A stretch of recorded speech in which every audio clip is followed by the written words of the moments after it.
Good good evening. Evening sir. Good evening. आवाज good मेरी आ evening रही है सर। ना? Good evening good sir. Evening. Good evening. Yes sir. आज से हम लोग आगे बढ़ेंगे और आज हम लोग पढ़ेंगे इन्फ्लेशन।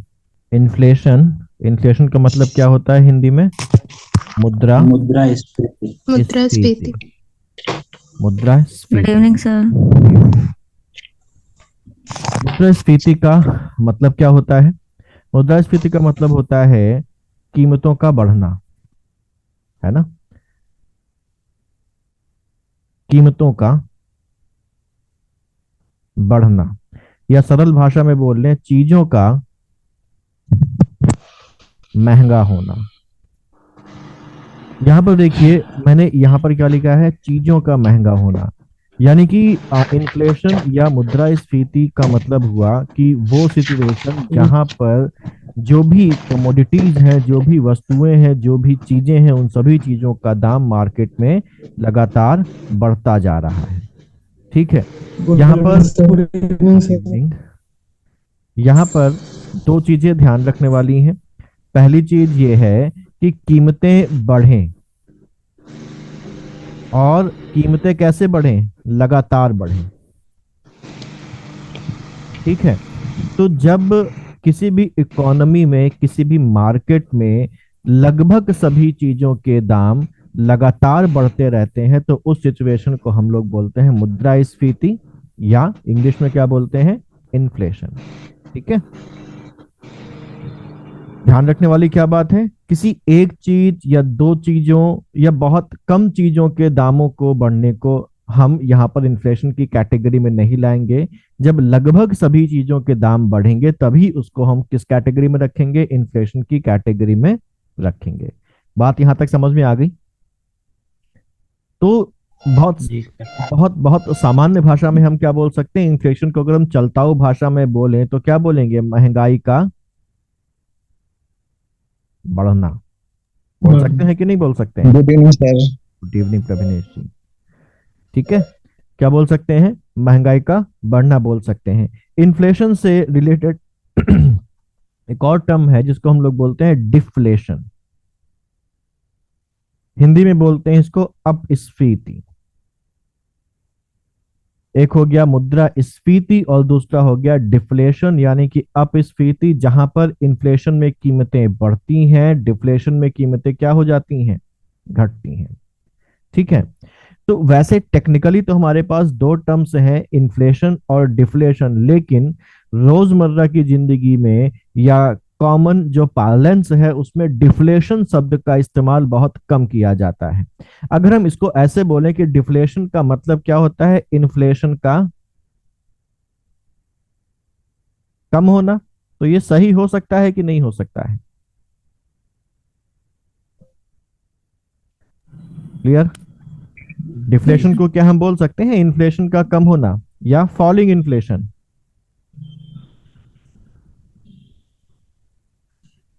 बताइए। Yes sir. है ना?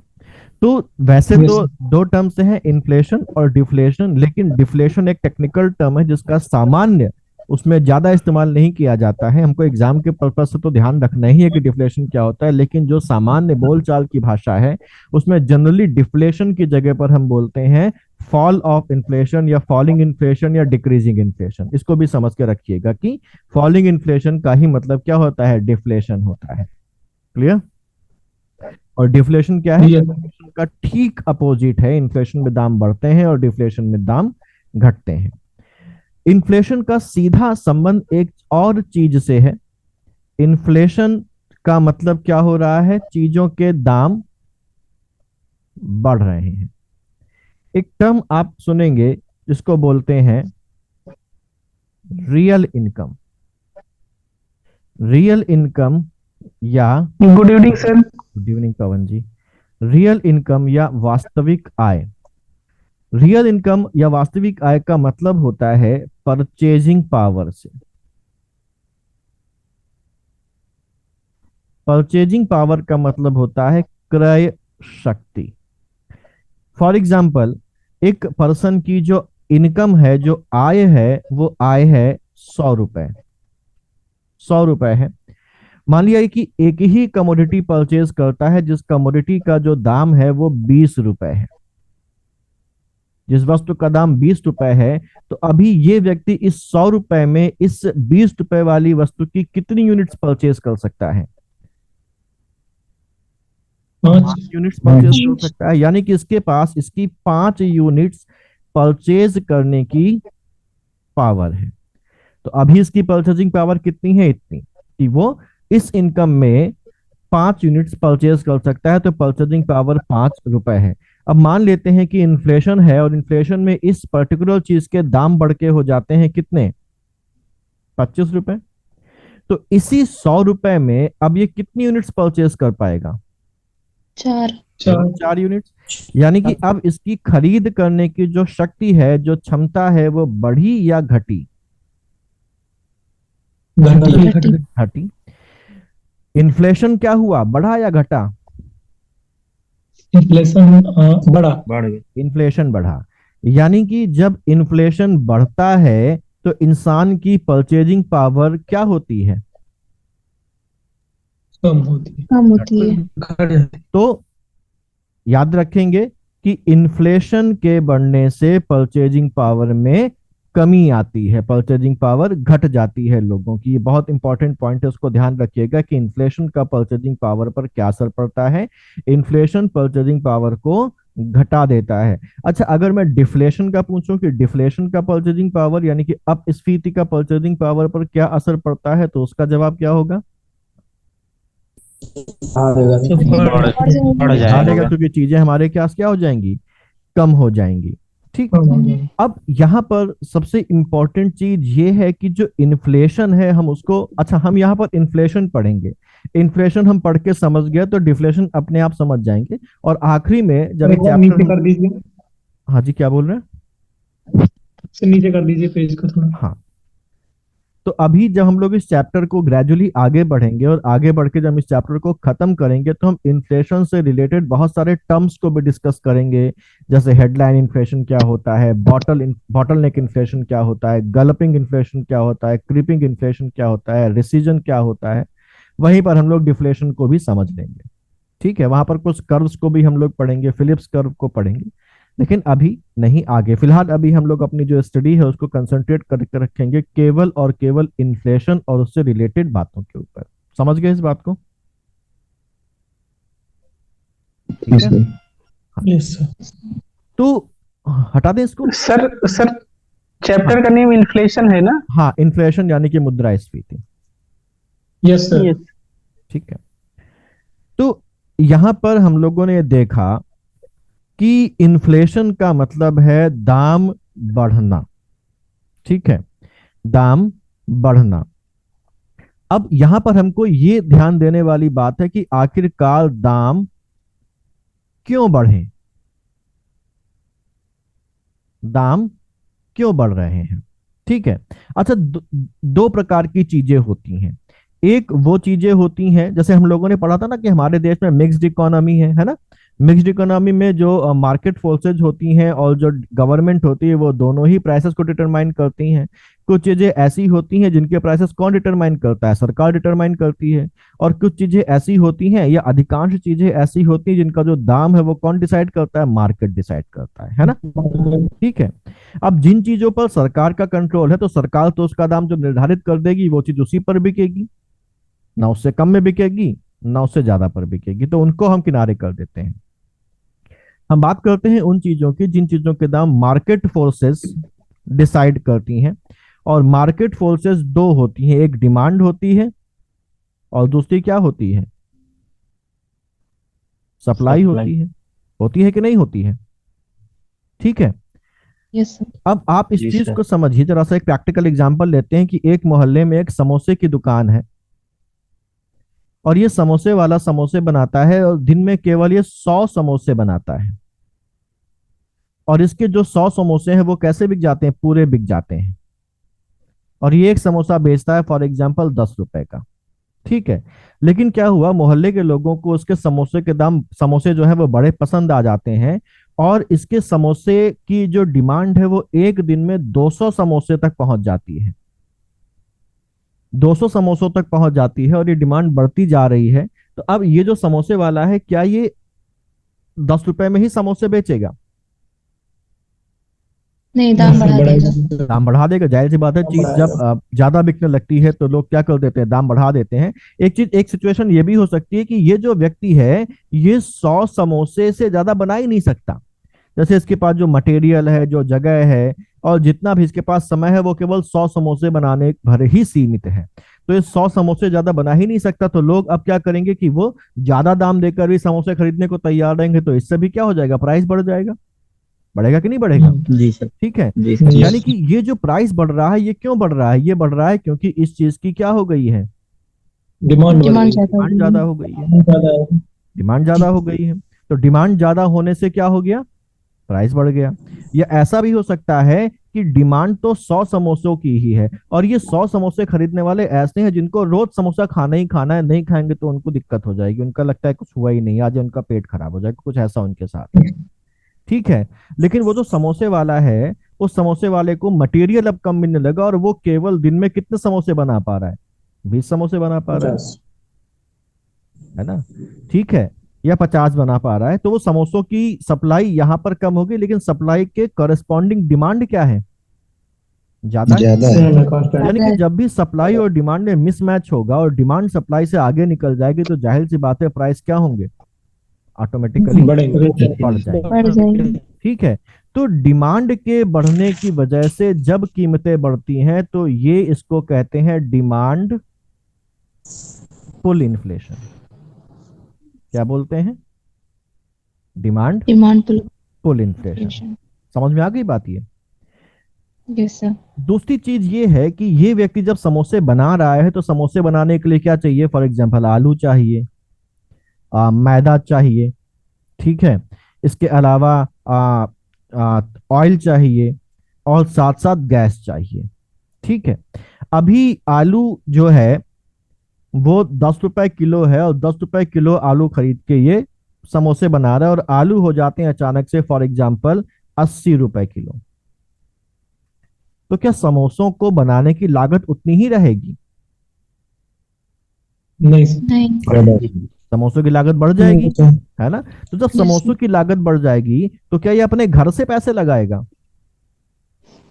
नहीं, रेट बढ़ा देगा, है ना? ये जाहिर सी बात क्या करेगा, ये क्या करेगा, ये अब जितनी लागत बढ़ी है उसी के अनुसार क्या कर देगा, दाम भी बढ़ा देगा। और ये जो दाम बढ़ा, ये किस लिए बढ़ा है, कॉस्ट के बढ़ने से प्राइस क्या हो गया, बढ़ गया, इंक्रीज। है ना? तो एक तो ये डिमांड, अच्छा यहाँ पर डिमांड और सप्लाई का कोई मिसमैच नहीं हुआ है, दाम इसलिए बढ़ाने पड़ रहे हैं क्योंकि हमारी लागत ज्यादा आ रही है और लागत की वजह से जब यहाँ पर दाम बढ़ते हैं तो इसको बोलते हैं कॉस्ट पुश इन्फ्लेशन। क्या बोलते हैं, कॉस्ट पुश इन्फ्लेशन। यहां तक बात समझ में आ गई? तो दो प्रकार की मुद्रास्फीति होगी, डिमांड पुल इन्फ्लेशन और दूसरा कौन सा हो गया, कॉस्ट पुश इन्फ्लेशन, यानी कि मांग जनित मुद्रास्फीति और लागत जनित मुद्रास्फीति। ठीक है, यहां तक कोई समस्या तो नहीं? नहीं ठीक है। तो ये हो गया हमारे पास डिमांड पुल इन्फ्लेशन और कॉस्ट पुश इन्फ्लेशन। अब इनको थोड़ा समझने की कोशिश करते हैं। ये तो आसान सी सर? भाषा। हाँ जी, सर आपने लागत जनित लागत मुद्रास्फीति बोला और हाँ। दूसरे का क्या बोला सर आपने? डिमांड पुल का है मांग जनित मुद्रास्फीति। मांग की वजह से जब मुद्रास्फीति हो जाती है कि मांग बढ़ जाए या मांग के करस्पॉन्डिंग सप्लाई घट जाए।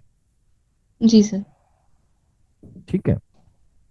जी ये तो कंसेप्ट समझने के लिए हम लोगों ने आसान भाषा में इसको समझ लिया। अब इसको जरा समझते हैं डिटेल में। हम लोग देखते हैं पहले अब तो, यानी कि इसको थोड़ा सा कंसोलिडेट कर ले। वैसे तो इन्फ्लेशन के बहुत सारे प्रकार हैं, है ना? जैसे मैंने कई सारे नाम लिए। एक हो गया हमारे पास बॉटलनेक इन्फ्लेशन, हमारे पास होता है गैलपिंग इन्फ्लेशन। उनको हम लोग बाद में रखते हैं, पहले मोटा मोटा चीज समझ लेते हैं। तो मोटे तौर पर इन्फ्लेशन दो तरीके का होता है, उन आधारों पर जो जिन वजह से वो इन्फ्लेशन आ रहा है ना?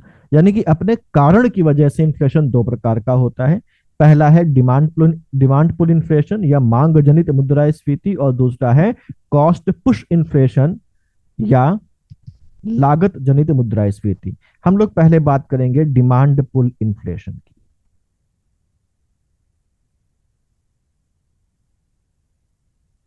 यानी कि मांग जनित मुद्रास्फीति की। ठीक है, मांग जनित मुद्रास्फीति, तो जैसे हम लोगों ने बोला कि डिमांड बढ़ गई है ना, डिमांड बढ़ने से प्राइसेस बढ़ने लगे, तो यहां पर डिमांड, अच्छा ये बताइए, क्या उस समोसे वाले की दुकान में दाम तब बढ़ेंगे जब एक व्यक्ति जाता है और कहता है कल हमने एक समोसा खाया था, आज हमारा 10 समोसे का खाने का मन कर रहा है, तो आज हमको 10 समोसे दो, तो क्या समोसे वाला आज भी दाम बढ़ा देगा उसके लिए? नहीं सर। नहीं, नो सर। यानी कि इंडिविजुअल डिमांड का इन्फ्लेशन पे असर नहीं पड़ता। डिमांड का, उस डिमांड का असर पड़ेगा जब सभी लोग अपनी डिमांड बढ़ा देंगे, और जब सभी लोग अपनी डिमांड बढ़ा देंगे तो उसको बोलते हैं क्या? सभी लोगों की डिमांड को बोलते हैं एग्रीगेट डिमांड। एग्रीगेट डिमांड बढ़ जाए, सप्लाई सेम रहे, या एग्रीगेट डिमांड सेम रहे और जो एग्रीगेट सप्लाई है वो घट जाए, तब ये क्या आएगा हमारे पास? मांग जनित मुद्रास्फीति। इस पॉइंट पे क्लियर? तो एक नया टर्म आ गया हमारे पास, एग्रीगेट डिमांड। एग्रीगेट डिमांड का मतलब एक जिसमें सभी लोग मिलकर जो कुल डिमांड करते हैं उसको बोलते हैं aggregate demand. Is it clear? Sir एक बार फिर से रिपीट कर दीजिए। हाँ, किसी भी एक व्यक्ति के द्वारा की गई डिमांड का असर नहीं पड़ता।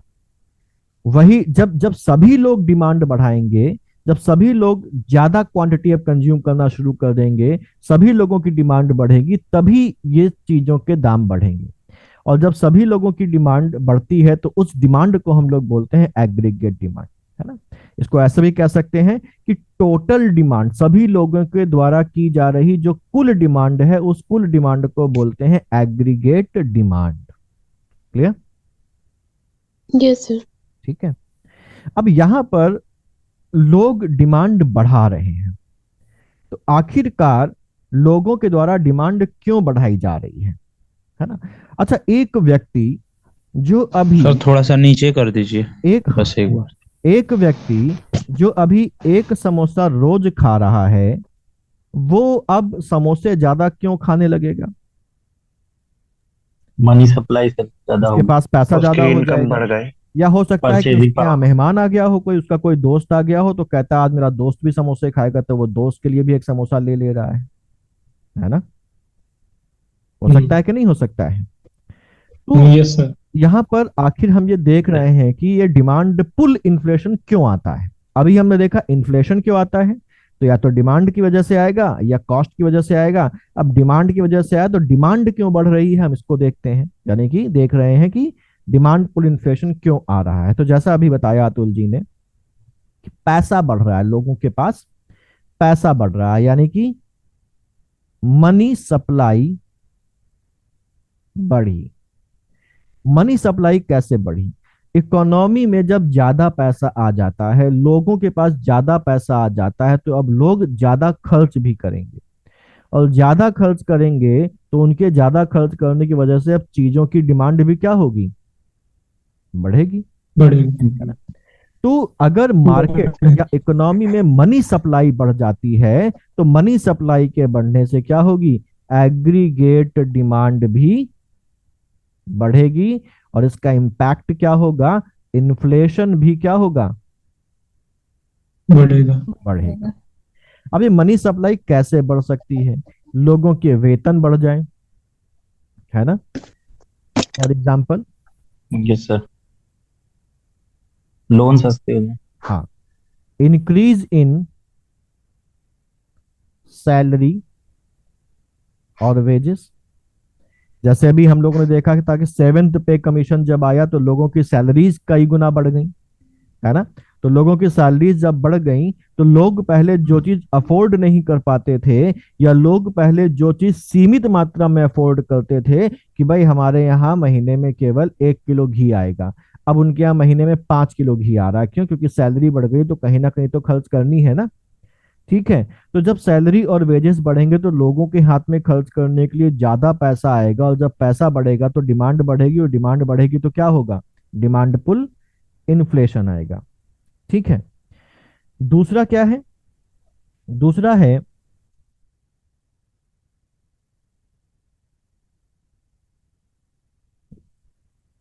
गवर्नमेंट स्पेंडिंग बढ़ जाए, यानी कि सरकार ज्यादा खर्च करे। सरकार ज्यादा खर्च करे। सरकार ज्यादा खर्च कैसे करेगी? सरकार ज्यादा खर्च कर सकती है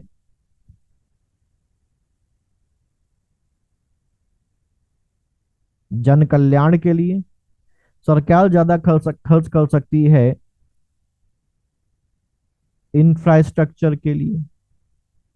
सरकार चाहे जन कल्याण के लिए पैसे खर्च करे, या सरकार चाहे इंफ्रास्ट्रक्चर डेवलप करने के लिए पैसे खर्च करे, दोनों ही केस में सरकार के पास जो पैसा रखा है वो पैसा निकल के किसके पास जा रहा है?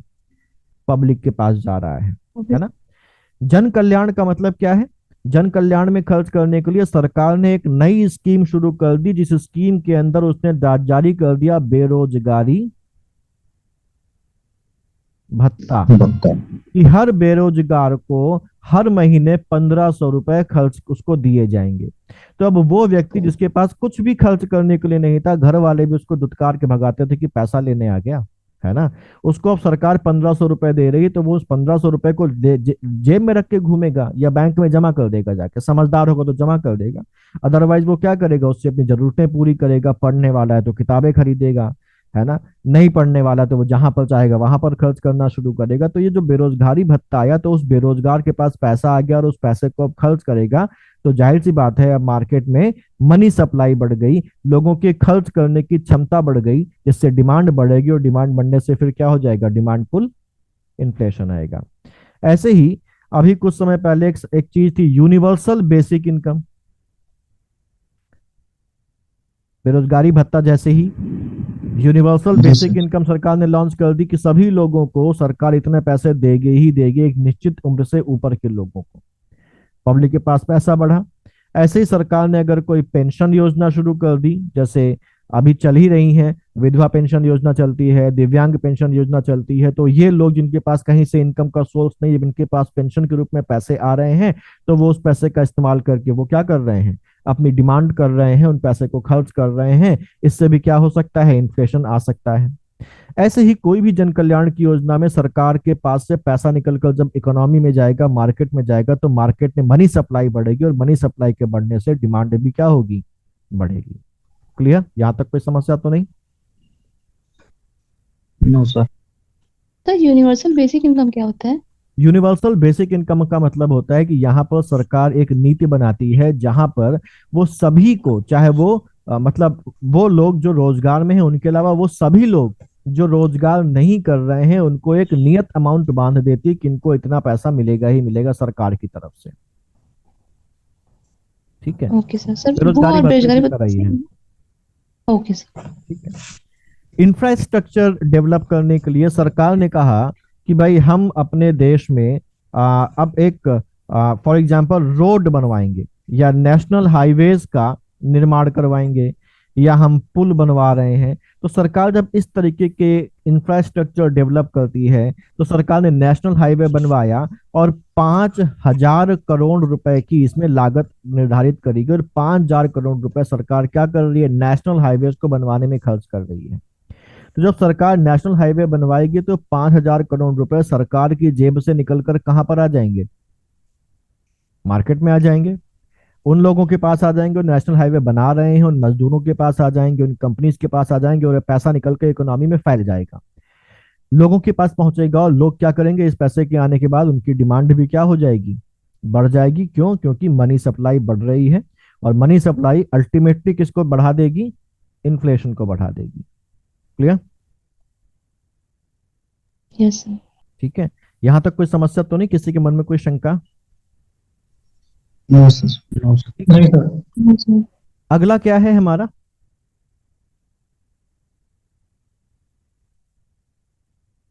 Increase in population,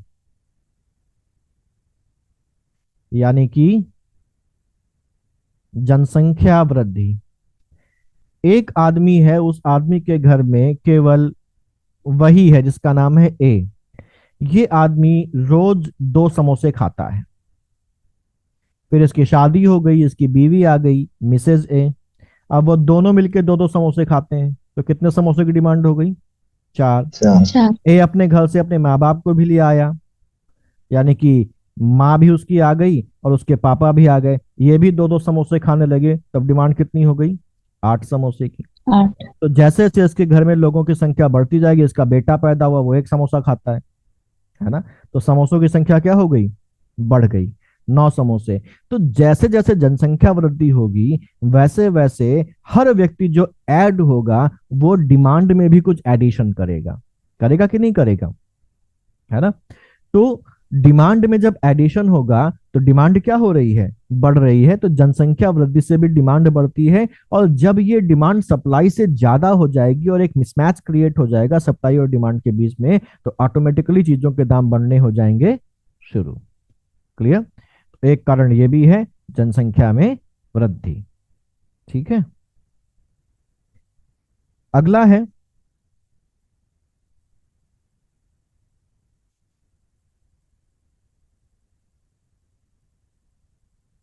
exports.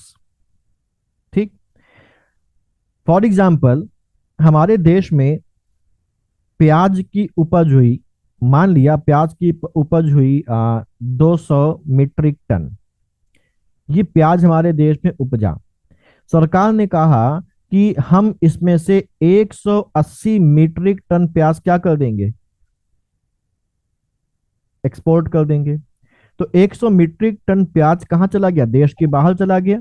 देश में कितना प्याज बचा? केवल 20 मीट्रिक टन। और देश में प्याज की जो खपत है वो कितनी है? 80 मीट्रिक टन फॉर एग्जाम्पल। तो एक्सपोर्ट जब हम ज्यादा कर देते हैं तो घरेलू बाजार में उस चीज की मात्रा में कमी हो जाती है, और अगर ये कमी इतनी हो गई है कि वो हमारे घरेलू डिमांड को पूरा नहीं कर पाएगी, तो जाहिर सी बात है प्याज के दाम क्या हो जाएंगे? बढ़ जाएंगे, है ना। इसीलिए आप देखते होंगे अक्सर जब भी किसी भी चीज के दाम बहुत ज्यादा बढ़ने लगते हैं, तो सरकार पहला काम क्या करती है? उसके एक्सपोर्ट पर रोक लगाती है कि दालों का एक्सपोर्ट कम कर दिया जाए, या दालों का एक्सपोर्ट बंद कर दिया जाए, प्याज का एक्सपोर्ट बंद कर दिया जाए या कम कर दिया जाए, या क्वांटिटेटिव रेस्ट्रिक्शन लगा दे किससे ज्यादा प्याज एक्सपोर्ट नहीं किया जाएगा। तो यहां पर अगर किसी भी चीज का एक्सपोर्ट हो रहा है तो उस एक्सपोर्ट का भी असर इन्फ्लेशन के ऊपर पड़ सकता है, चीजों के ऊपर पड़ सकता है। अगर एक्सपोर्ट की वजह से उस चीज की उपलब्धता घरेलू मार्केट में उसकी मांग के मुकाबले क्या हो गई है? कम हो गई है। ठीक है, तो ये हमारे पास बेसिकली कुछ कारण है, जिन कारणों की वजह से हमारे पास हमारे यहां आता है डिमांड पुल इन्फ्लेशन। ठीक, डिमांड पुल इन्फ्लेशन का कारण, हाँ जी बोलिए। आवाज नहीं क्लियर है आपकी। जितेंद्र जी आवाज नहीं आ रही है। जमाखोरी, किसी पर्टिकुलर बैंक द्वारा ज्यादा स्टोर चीजों कर लिया जाना। हाँ बिल्कुल, जमाखोरी, लेकिन जमाखोरी इलीगल है ना। होर्डिंग तो इलीगल है। हम लोग अभी आगे चल के पढ़ेंगे, जब हम इसके और चीजों को पढ़ेंगे तो वहां पर देखेंगे जमाखोरी पर सरकार प्रतिबंध लगा देती। जमाखोरी भी बिल्कुल जाहिर सी बात है। जमाखोरी लोग चीजों को अपने घर में भर के रख लें, या इस उम्मीद में भर के रख लें कि चीजों के दाम आगे चल के महंगे होंगे तो हम उसको बेच देंगे, तो मार्केट में उस चीज की कमी उत्पन्न हो जाएगी, और जाहिर सी बात है उसके दाम फिर से क्या हो जाएंगे? बढ़ जाएंगे। आप लोगों ने इसका एग्जाम्पल देखा है अभी जब कोविड आया, जी सर। वो इंजेक्शन जो 10-10 रुपए का बिकता था, वो इंजेक्शन 1000-1000 रुपए में बिका। वो पल्स ऑक्सीमीटर जो 600 में बिकते थे, वो 1200, 1500, 2000 में बिके। कारण क्या था? डिमांड बहुत बढ़ गई, प्लस प्रॉफिट के एंटिसिपेशन में जमाखोरी बढ़ गई, है ना। रिसेंटली Yes, हम sir. लोगों ने इसका एग्जाम्पल देखा। Yes sir. दवाइयाँ जो बहुत सस्ती मिलती थी वो भी बड़ी महंगी महंगी मिलने लगी और तब भी लोग मुंह मांगा दाम देने को तैयार थे क्योंकि उनको अपनी जान बचानी थी। ठीक है, किसी को सर, कुछ पता नहीं था, सब यही कर रहे थे। सरकार खुद ही अंधेरे में थी कि किस चीज से जान बचेगी किस चीज से नहीं बचेगी। हाँ जी, दूसरा था हमारे पास, इसको ऊपर कर दूं।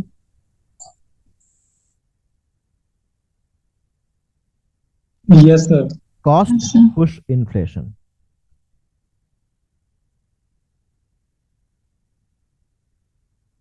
यानी कि लागत जनित मुद्रास्फीति। यहां पर हम लोगों ने देखा कि कॉस्ट बढ़ने से, लागत बढ़ने से डिमांड बढ़ जाती है। हम यहां पर इकोनॉमी के पॉइंट ऑफ व्यू से समझते हैं। इकोनॉमी में होते हैं factors of production. Factors of production को बताया गया है कि ये वो चीजें हैं जिन चीजों में से अगर एक भी चीज अनुपस्थित हो जाए तो आप प्रोडक्शन नहीं कर सकते। यहां पर जो फैक्टर्स ऑफ प्रोडक्शन है वो है लैंड यानी कि भूमि, लेबर यानी कि श्रम, कैपिटल यानी कि पूंजी, और एंटरप्रेन्योर यानी कि उद्यमी। लैंड के बदले में दिया जाता है रेंट, है ना। लैंड के लिए क्या देते हैं हम? रेंट देते हैं। लेबर को श्रम के बदले में मिलती है मजदूरी यानी कि वेजेस। यहां पर सैलरी और वेजेस एक ही साथ आ जाते हैं। और पूंजी इस्तेमाल करने की लागत होती है उसका इंटरेस्ट। और एंटरप्रेन्योर क्योंकि जोखिम ले रहा है, रिस्क लेता है, तो उसके बदले में वो चार्ज करता है प्रॉफिट। और जब इन सब चीजों को जोड़ देते हैं तो हमारे पास आ जाती है कॉस्ट। एक बात यहां पर ध्यान रखेंगे, अगर कि कोई अकाउंटिंग बैकग्राउंड का है तो वो ये इसको पता होगा, नहीं पता तो यहां पर वो ध्यान रख लें कि इकोनॉमी में जब हम कॉस्ट निकालते हैं तो प्रॉफिट को कॉस्ट का पार्ट माना जाता है। इकोनॉमी में या इकोनॉमिक्स में प्रॉफिट को कॉस्ट का पार्ट माना जाता है। याद रहेगी ये बात? सर ये फिर से समझा दीजिए, समझ में नहीं आया। हाँ, यहां पर इकोनॉमी में कंसेप्ट है फैक्टर्स ऑफ प्रोडक्शन का। ठीक है, फैक्टर्स ऑफ प्रोडक्शन वो चीजें होती हैं जिनका इस्तेमाल किया जाता है प्रोडक्शन करने में। ठीक है, और अगर इनमें से एक भी चीज अनुपस्थित हो जाए तो प्रोडक्शन नहीं किया जा सकता। लैंड ना हो तो हम अपनी फैक्ट्री कहां लगाएंगे? लेबर ना हो तो काम कौन करेगा? पूंजी ना हो तो मशीन कहां से खरीदेंगे, माल कहां से खरीदेंगे? और एंटरप्रेन्योर नहीं होगा, उद्यमी नहीं होगा, तो इन सब चीजों को इकट्ठा करके काम शुरू कौन करेगा, रिस्क कौन लेगा, है ना। ठीक है, क्लियर? Yes sir. लैंड को इस्तेमाल करने के बदले में जो लागत दी जाती है उसको हम लोग बोलते हैं रेंट यानी कि किराया। लेबर अगर हमारे यहाँ काम कर रहा है तो उसको उसके श्रम की बदले में कुछ देना पड़ेगा, जिसको क्या बोलेंगे? वेजेस यानी कि मजदूरी। ठीक है, हम जो पूंजी इस्तेमाल कर रहे हैं वो भले ही हमारी पूंजी हो या हमने बैंक से लोन लेकर या किसी से कर्ज लेके पैसा लगाया हो, हमको उसके बदले में क्या देना पड़ेगा? ब्याज यानी कि इंटरेस्ट।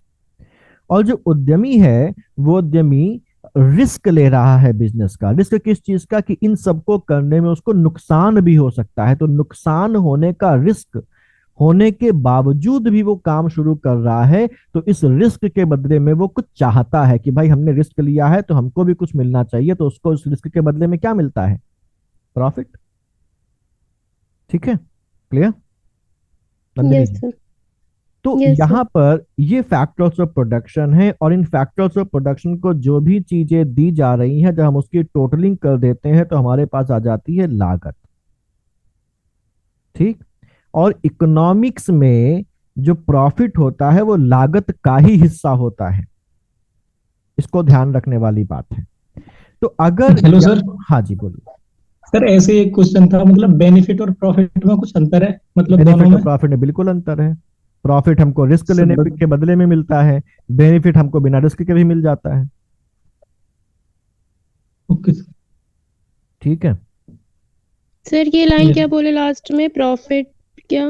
प्रॉफिट रिस्क के बदले में मिलने वाला प्रतिफल है, और बेनिफिट तो कोई भी हमको नहीं लाभ नहीं सर, वो क्या उसमें जोड़ा कॉस्ट जाता का है क्या? पार्ट होता है। हाँ, इकोनॉमी में प्रॉफिट कॉस्ट का पार्ट होता है। Yes sir. ठीक है, क्लियर। अच्छा, तो अगर Yes. इनमें से किसी भी चीज के दाम में बढ़ोतरी हो जाती है तो कॉस्ट बढ़ जाएगी। फॉर एग्जाम्पल, कोई मजदूर है, वो मजदूर अभी 100 रुपए रोज की मजदूरी लेता है, और अचानक से क्या हो गया कि देश के सभी मजदूरों की जो मजदूरी है वो बढ़ा के कर दी गई। भाई की न्यूनतम मजदूरी कितनी होगी? 250 रुपए होगी। ठीक है, तो कॉस्ट प्रति मजदूर कितनी बढ़ गई? 150 रुपए बढ़ गई। तो इससे क्या होगी? अब चीज की लागत बढ़ जाएगी कि नहीं बढ़ जाएगी?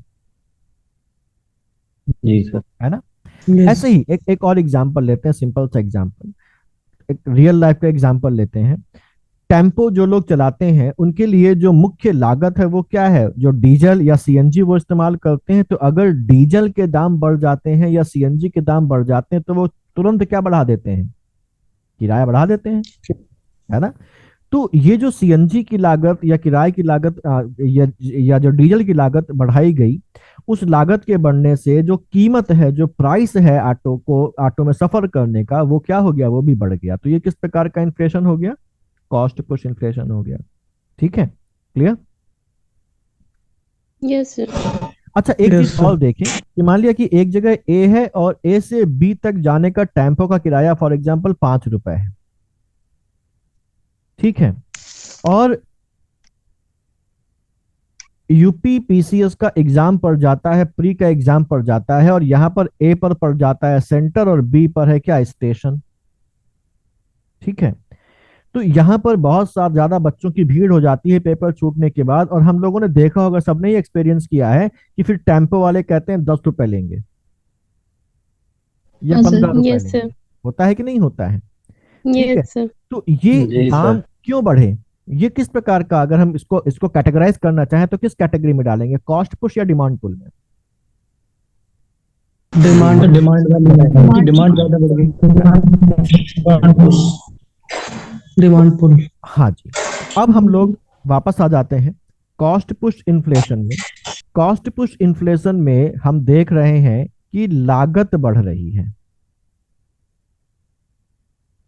लागत जनित इन्फ्लेशन में क्या हो रही है? कॉस्ट या लागत बढ़ रही है। लागत कैसे बढ़ सकती है? जो कर्मचारी काम कर रहे हैं उनके वेजेस या उनकी सैलरी बढ़ जाए, कॉस्ट बढ़ेगी कि नहीं बढ़ेगी? बढ़ जाएगी। बढ़ जाएगी। ठीक है, ऐसे ही जो कच्चा माल है उसके जो प्राइसेस हैं, रॉ मटेरियल के प्राइसेस बढ़ जाए, जैसे हम लोगों रॉ मटेरियल की कीमतें बढ़ जाएं। रॉ मटेरियल की कीमतों में हम लोगों ने क्या देखा?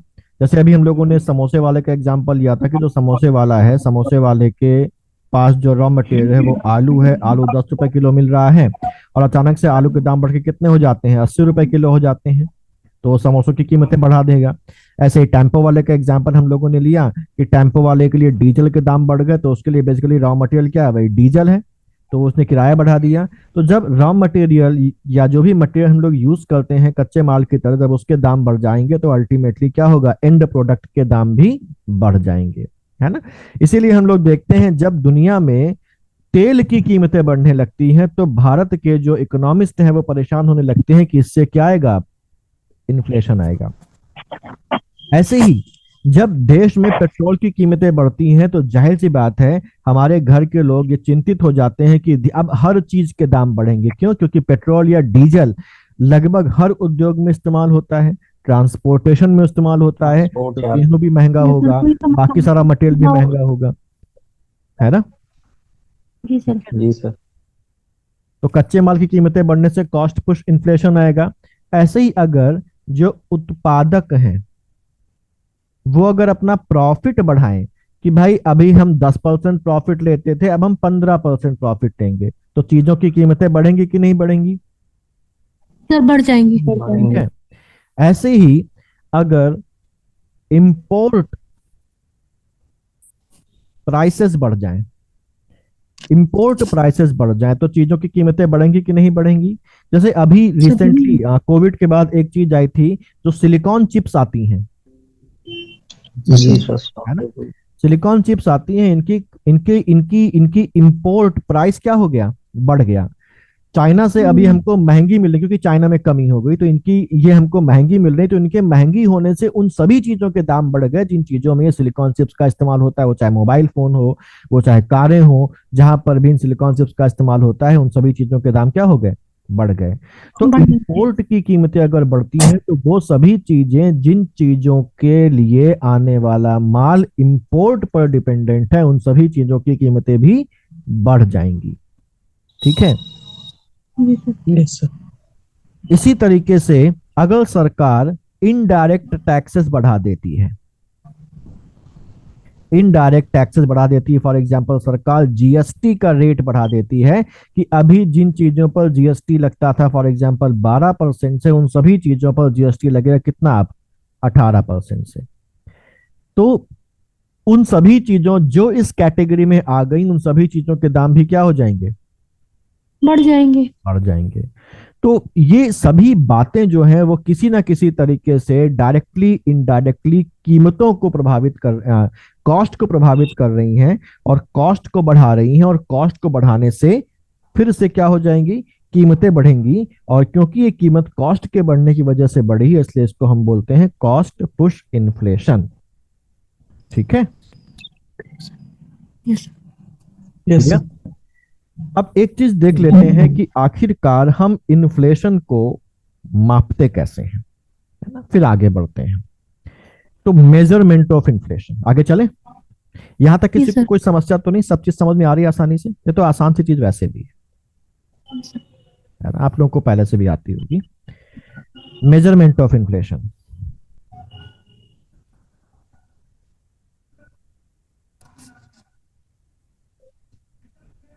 एक सेकंड रुकिएगा।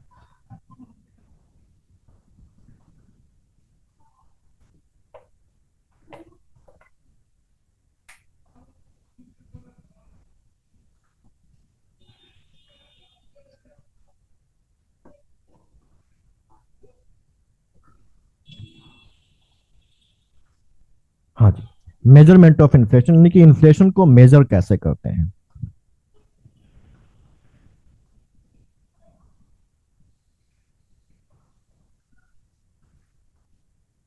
मुद्रास्फीति की माप, इसको हम लोग डिटेल में आगे भी पढ़ेंगे जब हम लोग इंडेक्सेस पढ़ेंगे। ठीक है। फिलहाल यहाँ पर इस चैप्टर के मतलब भर का जितना है उतना हम लोग यहाँ पर देखेंगे, बहुत ज्यादा डिटेल में अभी नहीं जाएंगे, आगे पढ़ेंगे डिटेल में इन सभी चीजों को। बेसिकली एक चीज ध्यान रखें, इन्फ्लेशन को हमेशा परसेंटेज में मापा जाता है। ठीक है, हमेशा परसेंटेज को मापा जाता है, और परसेंटेज का मतलब है कि ये एक कंपेयर करने वाली चीज है, यानी कि कंपैरेटिवली मापा जाता है। भाई हम किसी भी चीज को या महंगाई को कंपेयर करके ही तो मापते हैं कि ये चीज पिछले साल इतने की थी और इस साल इतनी हो गई, मतलब ये चीज महंगी हो गई, है ना? या आलू पिछले महीने इतने का था, इस महीने इतने का हो गया, यानी कि आलू महंगा हो गया या सस्ता हो गया। तो हम किसी भी चीज की महंगाई या उसके सस्ते होने को हमेशा किसी पुराने दाम से कंपेयर करके ही तो मापते हैं, है ना? Yes sir. सर जैसे गैस का दाम पहले 800 था, फिर अब 1000 रुपए हो गया। हाँ बिल्कुल ठीक है। यानी कि ये जो इन्फ्लेशन है ये परसेंटेज में है, यानी कि ये एक रिलेटिव चीज है जिसको हमेशा पिछले समय से रिलेट करके कंपेयर करके मापा जाएगा कि इन्फ्लेशन बढ़ रहा है या घट रहा है ना? जैसे समझने की कोशिश करिएगा, जैसे हमने कहा कि 2022 में ये एक कमोडिटी थी, फॉर एग्जांपल गैस थी, वो 800 रुपए की थी, और 2023 में जो गैस है वो कितनी हो गई? 1000 रुपए की हो गई। है ना। जो एलपीजी सिलेंडर है वो 1000 रुपए का हो गया, यानी कि इसकी कीमत में 200 रुपए की वृद्धि हुई, या हम बोल सकते हैं इसकी कीमत में 25% की वृद्धि हुई। वृद्धि हुई कि नहीं हुई? जी तो सर। हम इस साल के लिए कीमतों को किस साल से कंपेयर कर रहे हैं? बीते हुए समय से, 2022 से। 2022 से। जिस साल से कंपेयर किया जाता है उस साल को बोलते हैं बेस ईयर। क्या बोलते हैं? Basic year. बेस ईयर या आधार वर्ष। अगर हम यहां पर कहें कि 2020 में जो एलपीजी सिलेंडर था वो 500 रुपए का था और 2023 में 1000 रुपए का हो गया, यानी कि एलपीजी सिलेंडर में 100% की वृद्धि हुई। जी सर। तो यहां पर हम किससे कंपेयर कर रहे हैं? 2020 से। यानी कि जी इस सर। वाले केस में बेस ईयर कौन सा हो गया? 2020। या आधार वर्ष हो गया 2020। तो बेस ईयर क्या होता है या आधार वर्ष क्या होता है? जिस साल को बेस मान के हम प्राइसेस को कंपेयर करते हैं, या जिस साल से इस साल के प्राइस को कंपेयर किया जाएगा उसको बोलते हैं हम लोग बेस ईयर। ठीक है। तो कंपैरिजन के लिए क्या कर लिया जाता है? एक साल को सरकार के द्वारा डिसाइड कर लिया जाता है कि जो भी कंपैरिजन करेंगे वो इस साल को आधार मान के कंपैरिजन किया जाएगा। हर साल बेस ईयर नहीं चेंज करेंगे, नहीं तो बड़ा कंफ्यूजन हो जाएगा, क्योंकि फिर हर साल अलग चीज से कंपेयर करके जब निकालेंगे तो वो चीजें फिर आपस में कंपेरेबल नहीं होंगी। ठीक है। तो बेस ईयर को डिसाइड करके निश्चित कर लिया जाता है कुछ सालों के लिए कि इतने सालों के लिए हम इस साल को आधार मान के इन्फ्लेशन या बाकी चीजों को कैलकुलेट करेंगे। ठीक है। जैसे अभी हमारे पास अगर हम बेस ईयर देखें तो 2011 2012 के आधार पर हम इन्फ्लेशन को कैलकुलेट करते हैं। ठीक। उसके पहले 2004 2005 था, 2004 2005 के आधार पर कैलकुलेट किया जाता था। ये बात समझ में आ गई? Yes sir. जी सर। ठीक। अब यहां पर इन्फ्लेशन को हमारे देश में,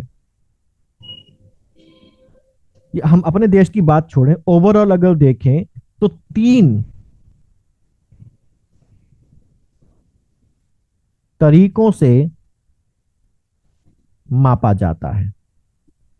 ये 3 तरीके कौन हैं? ओवरऑल, हम इंडिया के कंटेक्स्ट में भी बात नहीं कर रहे हैं, ओवरऑल बात कर रहे हैं। एक है उपभोक्ता के स्तर पर, एक है थोक स्तर पर, और एक है उत्पादक के स्तर पर। उपभोक्ता के स्तर पर यानी कि एट कंज्यूमर लेवल, थोक स्तर पर यानी कि एट होलसेल लेवल, और एट प्रोड्यूसर लेवल। ठीक। जनरली उपभोक्ता के स्तर पर जब हम मापते हैं तो यहां पर हम इस्तेमाल करते हैं कंज्यूमर प्राइस इंडेक्स का, उपभोक्ता मूल्य सूचकांक का इस्तेमाल करते हैं। उपभोक्ता के स्तर पर इन्फ्लेशन को मापने के लिए कंज्यूमर प्राइस इंडेक्स यानी कि उपभोक्ता मूल्य सूचकांक का इस्तेमाल किया जाता है। थोक इन्फ्लेशन यानी कि थोक बाजार या थोक होलसेल लेवल पर इन्फ्लेशन को मापने के लिए होलसेल प्राइस इंडेक्स यानी कि थोक मूल्य सूचकांक का इस्तेमाल किया जाता है। और प्रोड्यूसर के लेवल पर मापने के लिए पीपीआई यानी कि producer price index, producers price index यानी कि उत्पादक मूल्य सूचकांक, उत्पादक मूल्य सूचकांक का इस्तेमाल किया जाता है। ठीक है। सर एक बार उन दोनों को भी बता दीजिए, सीपीआई और डब्ल्यूपीआई जो है। सीपीआई है consumer price index, consumer price index यानी कि उपभोक्ता मूल्य सूचकांक, उपभोक्ता मूल्य सूचकांक। डब्ल्यूपीआई है whole sale price index, whole sale price index यानी कि थोक मूल्य सूचकांक, ठीक है, सीपीआई कंज्यूमर प्राइस इंडेक्स, उपभोक्ता मूल्य सूचकांक डब्ल्यूपीआई थोक मूल्य सूचकांक, और पीपीआई यानी कि प्रोड्यूसर्स प्राइस इंडेक्स उत्पादक मूल्य सूचकांक। क्लियर? Yes sir. ठीक है, अब यहां पर इनको एक एक करके समझते हैं।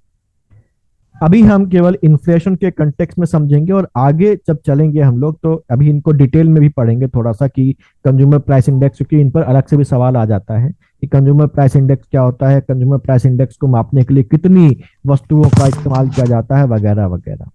ठीक है, तो कंज्यूमर प्राइस इंडेक्स, अच्छा देखिए, एक दो लेवल मार्केट के होते हैं, कहीं पर भी देखिए मार्केट के दो लेवल होते हैं। एक हम अपने आसपास भी देखें, एक होता है हमारे पास हमारे गली मोहल्ले की दुकानें, जिसको हम क्या बोलते हैं, खुदरा या रिटेल मार्केट, है ना। और एक होता है होलसेल मार्केट, यानी कि थोक बाजार। एक सामान्य उपभोक्ता जो है वो कहां से माल खरीदता है, रिटेल मार्केट से कि होलसेल मार्केट से? रिटेल मार्केट है ना। अगर कभी शादी है किसी के यहाँ या कोई बड़ा फंक्शन है और ढेर सारा सामान चाहिए तो फिर वो कहाँ जाता है, सस्ते के चक्कर में होलसेल मार्केट में जाता है ना। लेकिन जनरली एक उपभोक्ता रिटेल मार्केट से माल परचेज करता है। तो अगर हम ये बोलें कि अगर हमको उपभोक्ता के अनुसार, उपभोक्ता के लेवल पर इन्फ्लेशन में क्या चेंज आ रहा है, तो हमको कौन सा प्राइस इंडेक्स कंसीडर करना चाहिए? कंज्यूमर प्राइस इंडेक्स, है ना। ठीक है, हाँ, कंज्यूमर प्राइस इंडेक्स, रिटेल का कंज्यूमर प्राइस इंडेक्स, यानी कि ये रिटेल में जो प्राइस इंडेक्स है वो दाम है जिस दाम पर कंज्यूमर को माल बेचा जाता है। तो यहां पर रिटेल मार्केट में आने वाले इन्फ्लेशन को हम मेजर करते हैं कंज्यूमर प्राइस इंडेक्स से। ठीक है, रिटेल मार्केट में आने वाले इन्फ्लेशन को हम मेजर करते हैं कंज्यूमर प्राइस इंडेक्स से मैनेज करते हैं या मेजर करते हैं। अगर कंज्यूमर प्राइस इंडेक्स को हम लोग देखें, ठीक है, तो ये क्या करता है, ये उपभोक्ता द्वारा खरीदी गई वस्तुओं और सेवाओं के जो प्राइसेज हैं उनमें आने वाले बदलाव को मापता है। ठीक, क्या करता है कंज्यूमर प्राइस इंडेक्स? उपभोक्ता द्वारा खरीदी गई वस्तुओं व सेवाओं के मूल्य में आने वाले परिवर्तन को मापता है।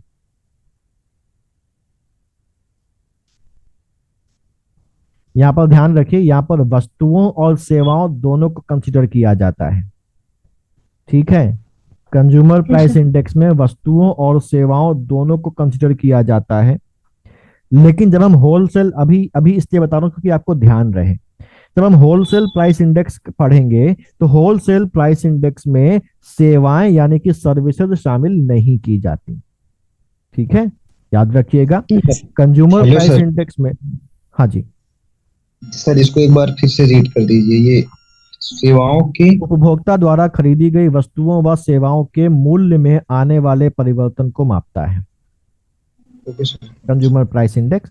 और मैं ये बता रहा था कि कंज्यूमर प्राइस इंडेक्स में तो सेवाओं के मूल्यों को शामिल किया जाता है, लेकिन अभी जब हम होलसेल प्राइस इंडेक्स पढ़ेंगे तो ये ध्यान रखिएगा कि होलसेल प्राइस इंडेक्स में सर्विसेज या सेवाओं को शामिल नहीं किया जाता।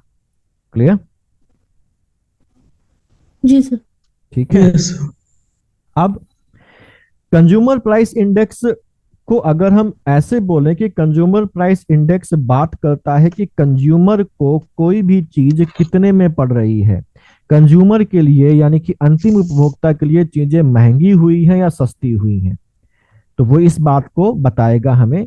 और जाहिर सी बात है, चीजें अगर कंज्यूमर को महंगी मिलेंगी तो एक सीमित आमदनी वाला व्यक्ति उन चीजों को अफोर्ड कर पाएगा क्या?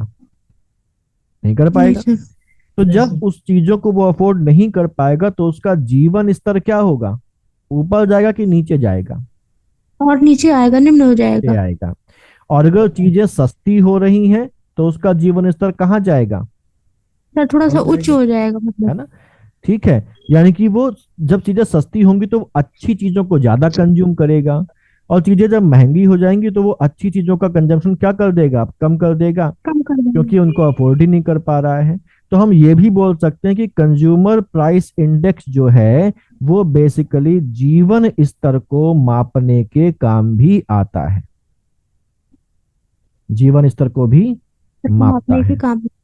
यानी कि ये cost of living, cost of living का भी इंडिकेटर है। ये बात समझ में आ गई? Yes sir. ठीक है। Yes sir. अब यहां पर जो कंज्यूमर प्राइस इंडेक्स है इसको भी 4 कैटेगरीज में बांटा गया है। यहां पर केवल नाम देख लेंगे, क्यों बांटा गया है ये हम लोग जब कंज्यूमर प्राइस इंडेक्स को अलग से पढ़ेंगे तब वहां पर देख लेंगे कि आखिरकार क्या कारण है और क्या फायदा हुआ उससे। इसी चैप्टर के एंड में हम लोग इन तीन चीजों को देख लेंगे। तो ये सीपीआई 4 प्रकार के हमारे देश में निकाले जाते हैं भारत में, जिनमें से एक है सीपीआई फॉर इंडस्ट्रियल लेबर, यानी कि औद्योगिक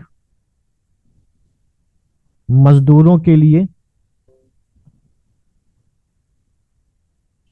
औद्योगिक मजदूरों के लिए सीपीआई। ठीक है, औद्योगिक मजदूरों के लिए सीपीआई। दूसरा है खेतीहर मजदूरों के लिए सीपीआई, यानी कि सीपीआई फॉर एग्रीकल्चर लेबर।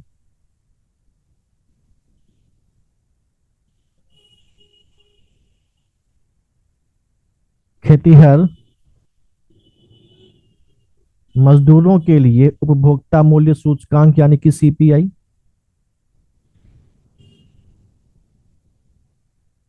और तीसरा है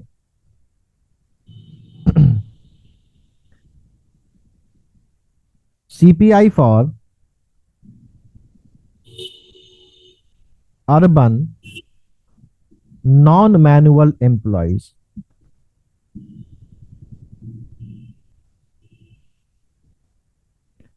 पढ़ेंगे इनको आगे डिटेल में।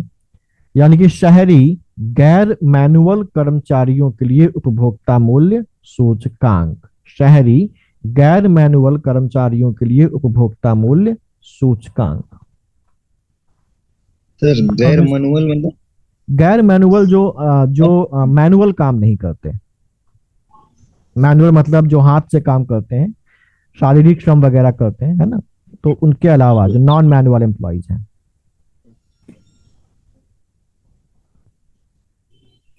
चौथा जो है वो है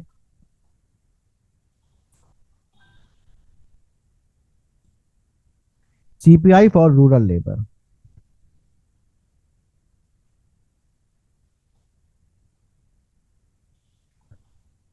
यानी कि ग्रामीण मजदूरों के लिए उपभोक्ता मूल्य सूचकांक।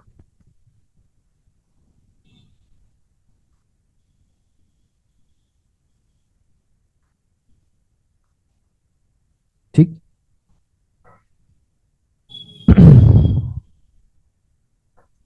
इनको जो है वो शॉर्ट में लिखा जाता है सीपीआई फॉर इंडस्ट्रियल लेबर को लिखते हैं, या सीपीआई फॉर इंडस्ट्रियल वर्कर भी इसको बोला जाता है, तो इसको बोलते हैं सीपीआई डैश आई डब्ल्यू या सीपीआई डैश आई एल, यानी consumer price index for industrial worker या consumer price index for industrial labour.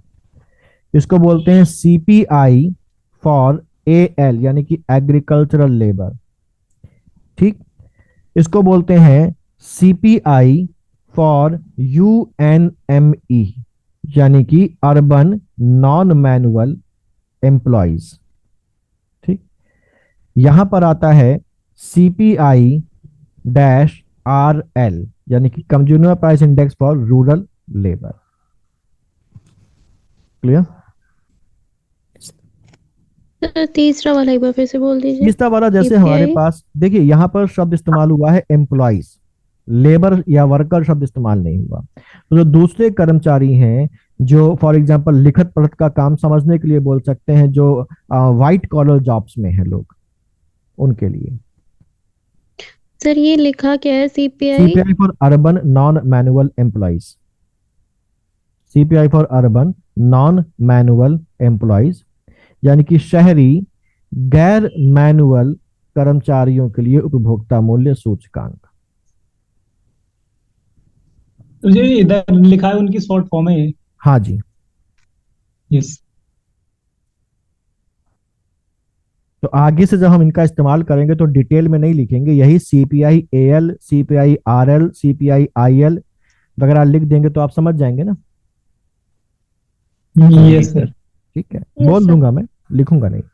ठीक, तो अब आगे चलें। Yes sir. तो कंज्यूमर प्राइस इंडेक्स क्या होता है, कितने प्रकार का होता है, वो हम समझ लिए। और यहां पर हम लोगों ने देखा था कि जब हम इन्फ्लेशन को मेजर करेंगे तो इन्हीं इंडेक्सेज या सूचकांकों से मेजर करेंगे, और मेजर करने के लिए हमको एक बेस ईयर चाहिए होता है, याद है ना। तो यहां पर कंज्यूमर प्राइस इंडेक्स के लिए जो बेस ईयर है, यानी कि आधार वर्ष है, वो है 2011-2012। पहले था ये 2004-2005, जिसको बदल कर दिया गया है 2011-2012। इस पे भी सवाल एक दो बार आया है कि आधार वर्ष क्या है, तो 2011-2012 है इसके लिए आधार वर्ष। ठीक, कंज्यूमर प्राइस इंडेक्स को हर साल। सर एक क्वेश्चन आता है हमेशा कि उसको किस पे नापते हैं, उपभोक्ता मूल्य सूचकांक पे या हाँ थोक मूल्य सूचकांक हाँ पे? बिल्कुल, तो यहाँ पर अभी हम लोग इन इंडेक्सेस को देख लें। अब यहाँ पर भी अलग अलग प्रकार के हैं, जैसे अभी हम लोग जब आगे पढ़ेंगे तो हम लोग देखेंगे कि एक बॉटल नेक इन्फ्लेशन होता है, एक हमारे पास हेडलाइन इन्फ्लेशन होता है। इन सबको अलग अलग इंडेक्सेस पे मापते हैं, तो वहां पर हम लोग देख लेंगे कि बॉटल नेक को किस पे मापा जाता है, हेडलाइन किस पे मापा जाता है, वहां पर ये सारी चीजें क्लियर हो जाएंगी। ठीक है, जनरली जो है, जनरली अगर सीधे पूछा जाए, कोई नाम ना दिया जाए स्पेसिफिक, तो सीधे पूछा जाए कि इन्फ्लेशन को कौन से इंडेक्स पे मापते हैं, तो यहां पर इन्फ्लेशन को अब 2014 के बाद से जनरल इन्फ्लेशन की अगर बात की जाए तो उसको अब सीपीआई के आधार पर मापा जाता है। ठीक है, क्लियर? 2014 Yes, के sir. पहले 2014 के पहले इन्फ्लेशन को होलसेल प्राइस इंडेक्स पे मापा जाता था, लेकिन 2014 के बाद आरबीआई ने कुछ चेंजेस किए और इन चेंजेस से अब इसको मूव कर दिया toward CPI, consumer price index पे। इसके कई सारे कारण थे, जैसे डब्ल्यूपीआई में हम लोगों को सर्विसेज इंक्लूड नहीं की जाती, जबकि सर्विसेज भी इंपॉर्टेंट है, इसलिए उसको हटा दिया गया, और भी कई कारण थे, उनको हम लोग आगे चल के देखेंगे। ठीक है, तो अगर केवल इन्फ्लेशन वो तो सीपीआई। सर वो पहले 2004 और 2005 5 हाँ, है ना वो, पहले ऐसा? 2004-2005। ठीक है, ठीक है सर। और अगर स्पेसिफिकली पूछ लिया जाए हेडलाइन, तो फिर उसको हम लोग आगे देखेंगे, क्योंकि सीपीआई भी देखिए अलग अलग प्रकार का है, ये 4 प्रकार का है, तो कौन सा इनमें से सीपीआई किसको मापने के लिए इस्तेमाल होगा वो वहां पर देखेंगे अलग से। ठीक है, जो कंज्यूमर प्राइस, मुद्रास्फीति को किससे मापते हैं, तो ये सीपीआई सीपीआई बोल देंगे। ठीक है, हाँ जी। जी सर। अब सीपीआई को जो पब्लिश करता है, जो जारी करता है, वो जारी करता है बेसिकली कौन? सीएसओ। सीएसओ का मतलब है central statistics office. Central statistics office जारी करता था, लेकिन 2019 के बाद से सीएसओ को मिला दिया गया, सीएसओ को मर्ज कर दिया गया। किसमें मर्ज कर दिया गया? नेशनल स्टैटिस्टिकल ऑफिस में।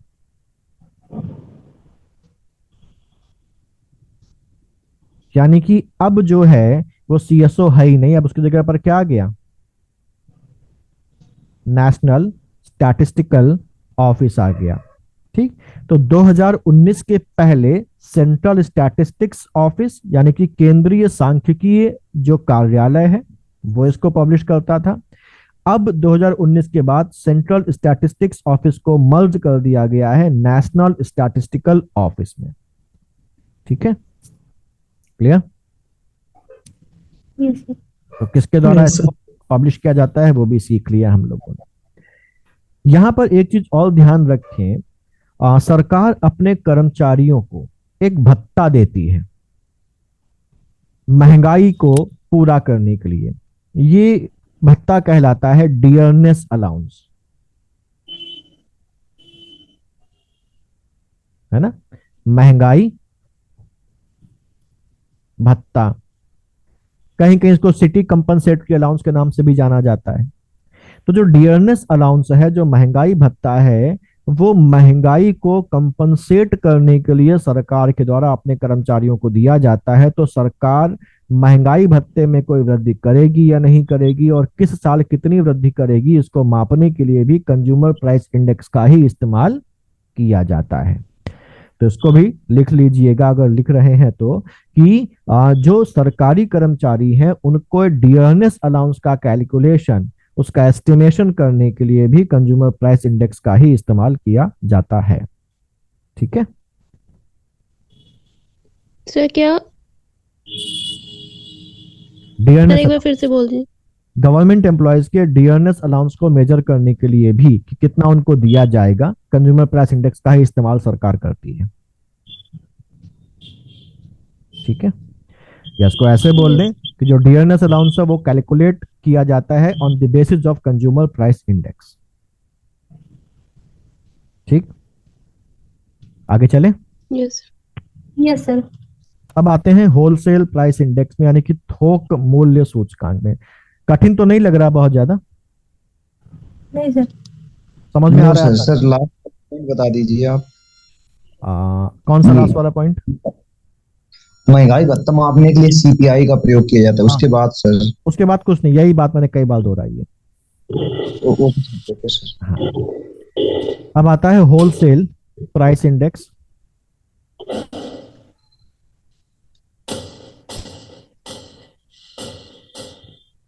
यानी कि थोक मूल्य सूचकांक। ये थोक मूल्य सूचकांक भारत में इन्फ्लेशन को मापने के लिए सबसे ज्यादा प्रयोग किया जाता था। सबसे ज्यादा प्रयोग किया जाता था। देखिए मैंने क्या लिखा है, जाता था, जाता है नहीं लिखा। ठीक है, लेकिन हमको पढ़ना है थोक मूल्य सूचकांक भी, क्योंकि एग्जाम के लिए जरूरी है। जो बेसिकली थोक मूल्य सूचकांक के द्वारा जो इन्फ्लेशन कैलकुलेट किया जाता था उसको बोलते थे हेडलाइन इन्फ्लेशन। क्या बोलते थे? Headline inflation. और इस चैप्टर के अंत में हम लोग हेडलाइन इन्फ्लेशन को भी पढ़ेंगे कि ये क्या होता है। ठीक, और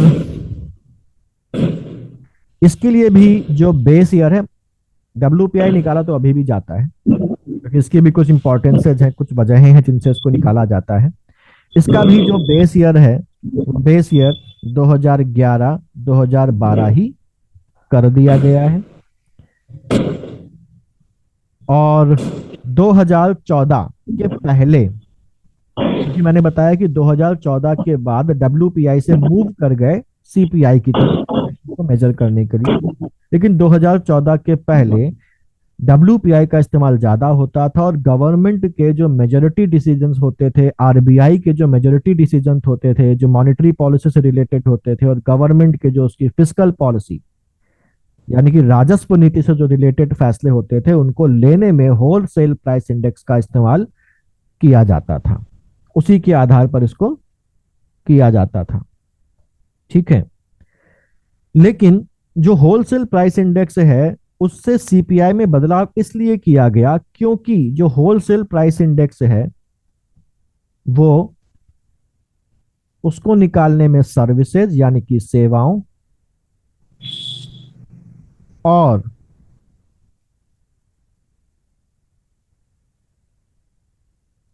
नॉन ट्रेडेबल गुड्स का प्रयोग नहीं किया जाता। तो नॉन ट्रेडेबल गुड्स तो किनारे कर दें, ये उतना इंपॉर्टेंट नहीं है। सबसे इंपॉर्टेंट जो चीज थी वो थी सर्विसेज, क्योंकि हम अब एक टर्शरी इकोनॉमी बनने की तरफ मूव कर रहे हैं और जो सर्विसेज है उन सर्विसेज की जो मात्रा है वो हमारे देश की इकोनॉमी और हमारे देश की जीडीपी में लगातार बढ़ती जा रही है। सर्विसेज एक बहुत इंपॉर्टेंट रोल प्ले कर रही हैं सभी जगहों पर, अपने आप में तो है ही है, साथ ही साथ जो सर्विसेज है वो प्राइमरी सेक्टर को भी सेवाएं देती हैं और इंडस्ट्रियल सेक्टर को भी सेवाएं देती हैं, सेकेंडरी सेक्टर को भी सेवाएं देती हैं। तो ये अपने सेक्टर में तो है ही है बेहतर, अपने सेक्टर में तो ये बढ़ ही रही हैं और ये सपोर्ट सर्विसेज भी प्रोवाइड करती हैं primary as well as secondary sector को, और इन्हीं सर्विसेज को होलसेल प्राइस इंडेक्स कंसीडर ही नहीं करता था। इसलिए होलसेल प्राइस इंडेक्स के द्वारा आने वाले जो रिजल्ट्स थे वो भी वास्तविक नहीं होते थे, वो इकोनॉमी की रियल पोजीशन को रिप्रेजेंट नहीं कर पाते थे, जबकि जो सीपीआई है वो इसके कंपैरिजन में ज्यादा बेहतर तस्वीर प्रस्तुत कर रहा था। इसलिए डब्ल्यूपीआई को हटा दिया गया और उसकी जगह पर सीपीआई को इस्तेमाल करना शुरू कर दिया गया 2014 में, जब आरबीआई के गवर्नर रघुराम राजन थे। क्लियर? ठीक है, यस सर। यस तो होलसेल प्राइस इंडेक्स में इतना ही, बाकी आगे जब हम इंडेक्सेस पढ़ेंगे तो डिटेल में देखेंगे। तीसरा हमारे पास था प्रोड्यूसर्स प्राइस इंडेक्स। अच्छा, ये बात तो क्लियर हो गई ना कि होलसेल प्राइस इंडेक्स को क्यों हटा दिया गया? जी सर। Yes sir. उत्पादक मूल्य सूचकांक, उत्पादक मूल्य सूचकांक। अच्छा, अब एक चीज देखिए, एक पर्सन है जिसका नाम है पी फॉर प्रोड्यूसर। ठीक है, ये एक माल बनाता है, जो माल कंज्यूमर के पास जाकर बिकता है 100 रुपए का। ये इसका क्या है? रिटेल प्राइस है। Yes sir. उपभोक्ता के लिए भी इसका प्राइस क्या 100 रुपए ही होगा? नहीं, ज्यादा। क्योंकि उपभोक्ता के द्वारा बनने के बाद इसमें जुड़े टैक्सेस, इसमें जुड़े ट्रांसपोर्टेशन, यस सर। जिसकी वजह से यहां पर इस दाम में कुछ चीजें और जुड़ी जिससे कि फिर ये दाम आया। ठीक, तो अगर हम ये वाला दाम लें और इस दाम के आधार पर इस दाम में होने वाले चेंजेस को कैलकुलेट करें तो उसको क्या बोलेंगे? Producer price index. अच्छा, मुझे ये बताइए, प्रोड्यूसर प्राइस इंडेक्स कौन सी वाली इन्फ्लेशन को मापने के लिए बेहतर है? होलसेल में डिमांड पुल इन्फ्लेशन या cost push inflation? Sir cost push, sir उसमें तो कॉस्ट होनी है ना? ठीक है, तो प्रोड्यूसर प्राइस इंडेक्स जो है वो कॉस्ट पुश इन्फ्लेशन को मापने के लिए बेहतर माना जाता है, क्योंकि प्रोड्यूसर को कितने की वो चीज पड़ रही है बनने के बाद, यानी कि उसकी जो लागत पड़ रही है उस लागत को में आने वाले चेंजेस को कैलकुलेट करने का काम करता है ना? ठीक है, समझ गए ना आप लोग इस बात को कि ये वाले प्राइस जो कंज्यूमर को जितने की पड़ रही है उससे वो प्राइस बिल्कुल अलग होगा जो प्रोड्यूसर को पड़ रहा है ना? Yes sir. ठीक है, अब प्रोड्यूसर प्राइस इंडेक्स तो है। इंडिया में प्रोड्यूसर प्राइस इंडेक्स को, इंडिया में प्रोड्यूसर प्राइस इंडेक्स का प्रयोग प्रपोज्ड है, अभी किया नहीं चाहता। ठीक है, आगे भविष्य में शायद कुछ चीजों को या किसी पर्टिकुलर चीज में प्रोड्यूसर प्राइस इंडेक्स का इस्तेमाल इंडिया में शुरू हो जाए। इसका प्रपोजल है कि इसका भी इस्तेमाल कुछ पर्टिकुलर चीजों के लिए इंडेक्सेस में किया जाए, लेकिन अभी ये इस्तेमाल में इंडिया में नहीं है।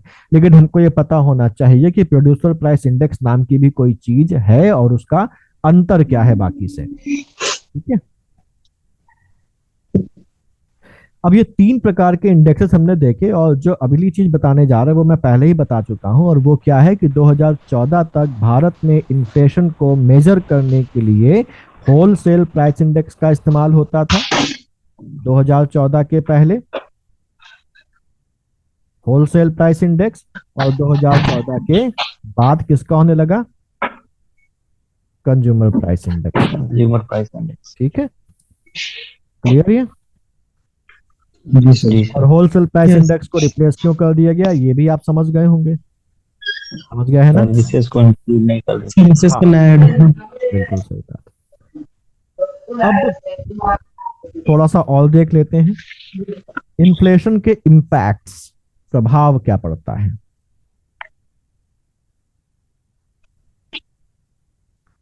Impacts of inflation. इन्फ्लेशन अच्छा है या बुरा है?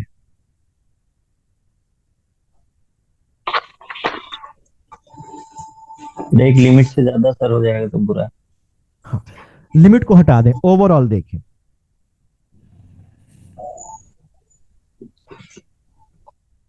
अच्छा है बुरा सर। ही है। देखिए, कोई भी चीज इस दुनिया में ना तो पूरी तरीके से अच्छी होती है और ना पूरी तरीके से बुरी होती है ना? आजकल का जमाना तो ऐसा है कि हम भगवान राम में भी बुराइयां खोज लेते हैं और रावण में भी अच्छाइयां खोज लेते हैं। महात्मा गांधी में भी बुराइयां खोज रहे हैं और अच्छाइयां तो उनकी सबको पता ही है। तो हर चीज ग्रे शेड में है आज, है ना? ठीक है, तो वैसे ही इन्फ्लेशन भी, इसमें कुछ अच्छाइयां हैं और कुछ कमियां हैं या बुराइयां हैं। हम इसको बांटेंगे इसके पॉजिटिव इंपैक्ट्स पे और बांटेंगे इसके नेगेटिव इंपैक्ट्स पे। ठीक, ये बताइए मुझे, अगर आप एक कंज्यूमर हैं तो आप क्या चाहेंगे, इन्फ्लेशन बढ़े या घटे? बिल्कुल। घटे। लेकिन अगर आप प्रोड्यूसर हैं तो आप क्या चाहेंगे? बड़े। बड़े। क्यों? क्यों? क्योंकि सर उससे मतलब आई मीन प्रोड्यूसर को भाई, एक प्रोड्यूसर क्या चाहेगा? उसका फायदा तो तभी होगा जब उसकी चीजों के दाम बढ़ेंगे। जितनी ज्यादा कीमत में उसकी चीज बिकेगी उसका प्रॉफिट भी उतना ही ज्यादा होगा, है ना? दूसरी बात, इकोनॉमी के लिए भी इन्फ्लेशन कुछ सीमा तक बेहतर है। क्यों? क्योंकि जब चीजों के दाम बढ़ेंगे तो चीजों के दाम बढ़ने से प्रॉफिट मार्जिन भी बढ़ेगा, और प्रॉफिट मार्जिन बढ़ने से क्या होगा? लोग ज्यादा प्रोडक्शन करने के लिए प्रेरित होंगे। प्रोडक्शन जब ज्यादा होगा तो ज्यादा प्रोडक्शन करने के लिए ज्यादा कर्मचारी बुलाए जाएंगे। इससे क्या होगा? एम्प्लॉयमेंट बढ़ेगा। एम्प्लॉयमेंट बढ़ेगा तो लोगों की आय बढ़ेगी। लोगों की आय बढ़ेगी तो लोगों का जीवन स्तर क्या होगा? बेहतर होगा। गरीबी कम होगी। होगी कि नहीं होगी? ठीक है, यस इन्फ्लेशन अच्छा है, डिफ्लेशन पूरी तरीके से खराब है। इन्फ्लेशन अच्छा है, लेकिन क्योंकि हमको पता है ना, अति जो होती है वो हर चीज की बुरी होती है। लेकिन जब इन्फ्लेशन एक अति को क्रॉस कर जाएगा तो इन्फ्लेशन हमारे लिए क्या बन जाता है? बुरा बन जाता है। क्योंकि चीजें बहुत ज्यादा जब महंगी हो जाती हैं तो हमारी जो परचेजिंग पावर लोगों की है वो कंपेरेटिवली कम होने लगती है, और उस केस में फिर चीजें बिगड़ने लगती हैं, हमारी इकोनॉमी इफेक्ट होने लगती है। क्यों? क्योंकि हमारी जो मुद्रा है उस मुद्रा की वैल्यू लगातार कम होती चली जाती है, और इसी वजह से हमको क्या करना पड़ता है? अपनी मुद्रा का डिवैल्यूएशन करना पड़ता है। ठीक है, तो हम लोग यहाँ पर एक एक करके देख लेते हैं कि इसके जो पॉजिटिव इंपैक्ट्स हैं इन्फ्लेशन के वो क्या क्या हैं।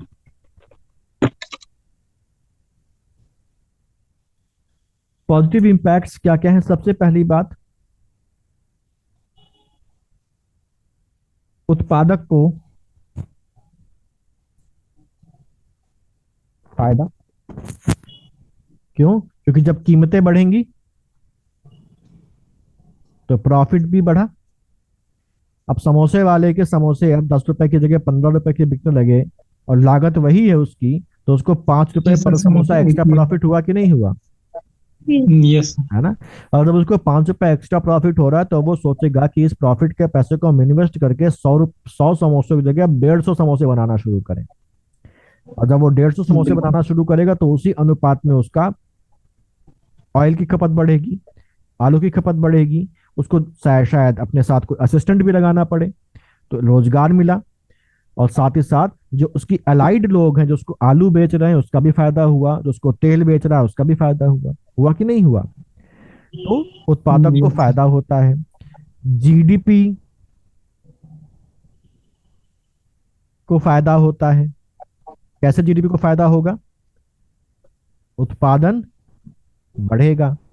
उत्पादन बढ़ेगा तो जीडीपी बढ़ेगी। कोई मुझे बता सकता है जीडीपी का फुल फॉर्म क्या है? बच्चों वाला सवाल। Gross domestic gross domestic product. Gross domestic product. Gross domestic product होता क्या है अतुल जी? सर पढ़ा है एक ना, मैंने साल के पढ़ाया है ना। अंदर डायरेक्टली पढ़ाया हो चाहे इनडायरेक्टली पढ़ाया हो। सर एक सर साल के वीडियो अंदर जो सर इंडिया की टेरिटरी के अंदर जो सर हम्म। उत्पादन The जो हाँ, total value इंडिया of की टेरिटरी के goods and अंदर। services produced in a physical boundary of a country हाँ, ठीक है, in one यानी year.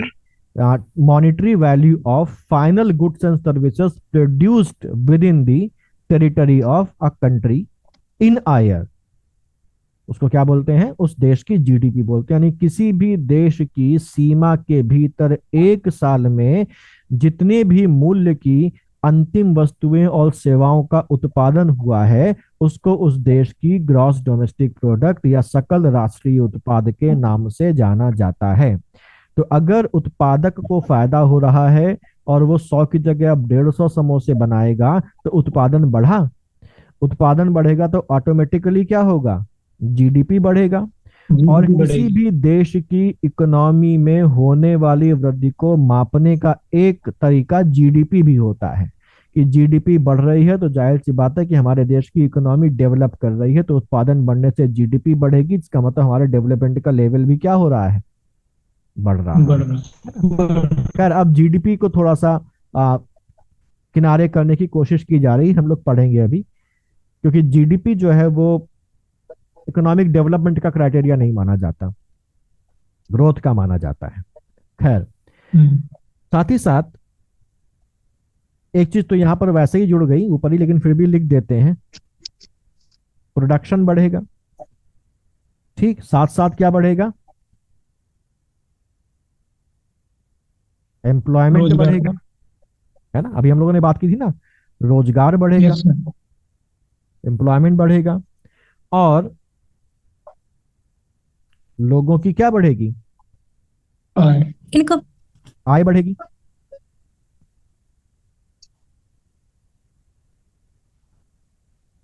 ठीक है, आवाज आ रही मेरी ना आप लोगों को साफ?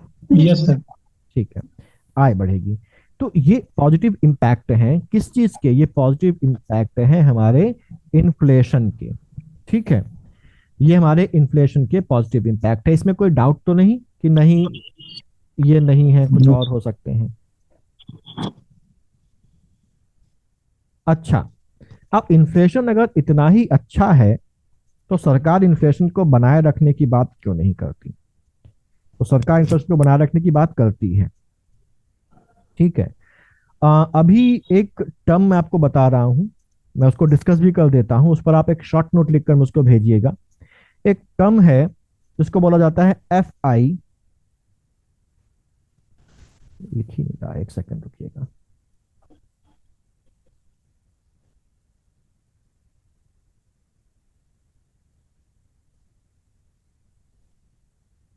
हाँ, FITF। FITF, इसका फुल फॉर्म है flexible inflation targeting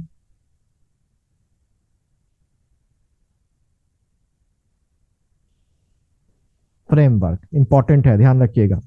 flexible inflation targeting framework, ये फ्लेक्सिबल इन्फ्लेशन टारगेटिंग फ्रेमवर्क है क्या? ठीक, तो हमारे देश की जो आरबीआई है और जो हमारे देश की सरकार है, सेंट्रल गवर्नमेंट, इन दोनों के बीच में एक एग्रीमेंट हुआ।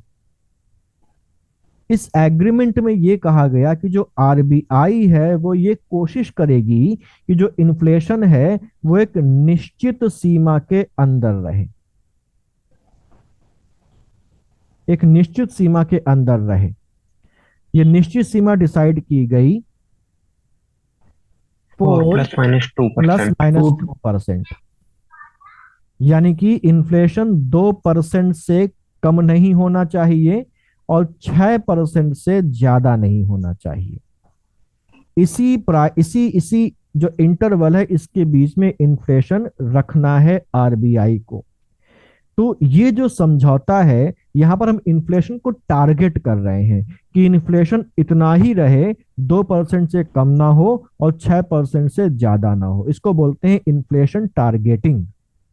ठीक है, क्या बोलते हैं? Inflation targeting. और इस इन्फ्लेशन टारगेटिंग के लिए जो ये फ्रेमवर्क बनाया गया है, इस फ्रेमवर्क को बोलते हैं फ्लेक्सिबल इन्फ्लेशन टारगेटिंग फ्रेमवर्क। जो कौन जिसके लिए जिम्मेदार है? रिजर्व बैंक ऑफ इंडिया जिम्मेदार है। अच्छा, ये इन्फ्लेशन टारगेटिंग अगर देखा जाए तो दो प्रकार की होती है, एक होती है स्ट्रिक्ट और एक होती है फ्लेक्सिबल। स्ट्रिक्ट इन्फ्लेशन टारगेटिंग में हम केवल इन्फ्लेशन के रेट पे कंसंट्रेट करते हैं, बाकी चाहे कुछ भी हो जाए। लेकिन फ्लेक्सिबल इन्फ्लेशन टारगेटिंग जब हम अपनाते हैं, यानी कि ये वाली जब अपनाते हैं, तो ये वाली में हम इन्फ्लेशन के रेट के साथ साथ उससे संबंधित बाकी चीजों को भी ध्यान में रखते हैं जो हमारी इकोनॉमी को प्रभावित कर सकती हैं, जैसे बैंक रेट, जैसे ब्याज की दर और भी दूसरी चीजें। तो क्योंकि यहाँ पर केवल इन्फ्लेशन नहीं बल्कि इन्फ्लेशन को प्रभावित करने वाली या इन्फ्लेशन से प्रभावित होने वाली बाकी दूसरी चीजों को भी कंसिडर किया जाता है कि इन्फ्लेशन को टारगेट में रखे रखे कहीं दूसरी जगह नुकसान ना हो जाए, इसको बोलते हैं फ्लेक्सिबल इन्फ्लेशन टारगेटिंग। तो हमारे देश में किसको अपनाया गया है? स्ट्रिक्ट इन्फ्लेशन टारगेटिंग को नहीं अपनाया गया है बल्कि फ्लेक्सिबल इन्फ्लेशन टारगेटिंग को अपनाया गया है। और ये जो फ्रेमवर्क अपनाया गया, ये कब अपनाया गया? 2015 में। ठीक है, क्लियर? और फ्लेक्सिबल इन्फ्लेशन टारगेटिंग को स्टैट्यूटरी लायबिलिटी बना दिया गया है। स्टैट्यूटरी लायबिलिटी बना दिया गया, यानी कि जो आरबीआई है वो कानूनी तौर पर जिम्मेदार है इन्फ्लेशन को इस सीमा के अंदर रखने के लिए। और इसके लिए आरबीआई एक्ट 1934 में संशोधन भी किया गया। क्लियर? समझ में आ गई बात ये? साथ ही साथ यस हर 5 साल में इस टारगेट को रिव्यू भी किया जाएगा। जैसे अभी टारगेट क्या रखा है? 4 ± 2। 5 साल के बाद इसको रिव्यू किया जाएगा। 2015 में था, इसको रिव्यू किया गया 2020-21 में। और 20-21 में आरबीआई ने कहा कि हम अभी भी 4 ± 2 के टारगेट को ही लेके चलेंगे। और अब इसको रिव्यू किया जाएगा कब? 2025-26 में। ठीक है, और फिर देखा जाएगा कि क्या अभी भी 4 ± 2 को रखा जाए कि इसको थोड़ा कम या ज्यादा किया जाए। तो फिलहाल अभी 2025-26 तक जो टारगेट इन्फ्लेशन हमारे पास है वो कितना है? 2 से लेके 6 के बीच में, यानी कि 4 ± 2%। क्लियर? ठीक है, समझ में आ गई बात यहां तक? जी सर। Yes sir. तो इतना रखते हैं हम लोग आज, और अगली क्लास में हम लोग देखेंगे इन्फ्लेशन में ही आगे कुछ चीजों को कि इन्फ्लेशन को कंट्रोल कैसे किया जाता है, और इन्फ्लेशन से रिलेटेड बाकी जो दूसरे टर्म्स हैं कि हेडलाइन इन्फ्लेशन क्या होता है, बॉटलनेक इन्फ्लेशन क्या होता है, वगैरह वगैरह, जितने भी पॉसिबल नाम इन्फ्लेशन से संबंधित आ सकेंगे उन सबको देखेंगे, फिलिप्स कर्व को देखेंगे। ठीक है, और कोशिश करेंगे कि अगली क्लास में इन्फ्लेशन खत्म हो जाए। आप लोगों के लिए एक काम है, पॉजिटिव इम्पैक्ट मैंने बता दिए हैं, नेगेटिव इम्पैक्ट आप लोग लिख के भेजिए।